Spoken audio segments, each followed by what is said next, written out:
36 minutes past the hour, and today a Mother's Day movement across the nation reuniting incarcerated Black women with their families. This is a campaign called National Mama's Bailout Day. It's supported by more than a dozen national and local justice organizations, bailing out moms who otherwise would have to spend Mother's Day in a jail cell. Here's their message: to bring families back together and again spread awareness about the disparate impact of incarceration and the bail system on Black women. So let's talk about this with co-director for arranging this Mother's Day bailout day. Mary Hooks is with us here. Thank you so much for being here, Mary. I want to play something from your website real quickly before we get into this. We cannot raise our families and communities if our mamas are locked away. In cities all across the country, we are bringing our collective resources to free all our mothers: queer, trans, immigrant, young, elder, and disabled. Our mamas are not disposable. We need them back in our communities. They bring us love, justice, healing, and compassion. Together, we will bring them home. Our mothers don't deserve this. Our mothers are not disposable. Powerful statement. Anybody who has a mom knows that your mothers are not disposable. Listening to that, though, a lot of people might say, are you saying that the women that are incarcerated unjustly? Of course. Okay. Nobody deserves to be in a cage. Because meaning that they were arrested unjustly, that they're innocent of their crimes. I think people are wondering. Innocent until proven guilty, right? And these are folks who have not had an opportunity to stand before a judge. They have not been convicted nor tried. They haven't told their stories. We live in a country innocent until proven guilty, but folks are putting in a cage as if they've already been found guilty, and they just don't have money to pay their bail in order to. Tell us about some of the people that you are talking to, that you're helping today. Tell us, what are their stories?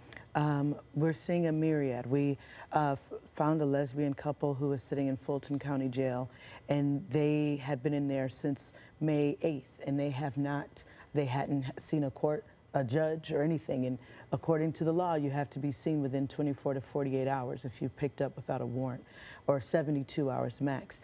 And they hadn't been seen. They literally were picked up and put in a cage, a 6-month-old child at home. We're seeing folks who that is the only place, that is the only means of support that they have, is the cage. We're seeing folks who have been in there since January, and literally on charges like urban camping, on charges like the use of fighting words, minor traffic violations, and people have lost their homes, their jobs, their children, and it's unacceptable. So how do you infiltrate the system, and how are you able to change it for these people and get some of them back home while they await trial? Well, we've used a myriad of tactics nationally. You know, there's local nuances to all of this. So we're looking at open records requests. We have very friendly lawyers who are going in. There's places where clergy have played a huge support role. And believe it or not, you know, it's about the system, right, that's messed up. It's not always the individuals. And so there are some individuals that are oftentimes inside that help to, you know, give us our North Star in this moment, right, to understand how we navigate the system and get our people out of the cage. I was going to ask you that. How receptive are the people in the system that you go to when you plead your case for these women? Well, we're not necessarily. Are you referring to the people who are working? The people in the system. Yeah, I mean, how receptive are they? Are they listening to you? Or? Yeah, I think the spirit in which we're doing this. A gentleman told me, he said, we have no choice but to support you all and give you all the help that you need, because we know you're doing something right for humanity.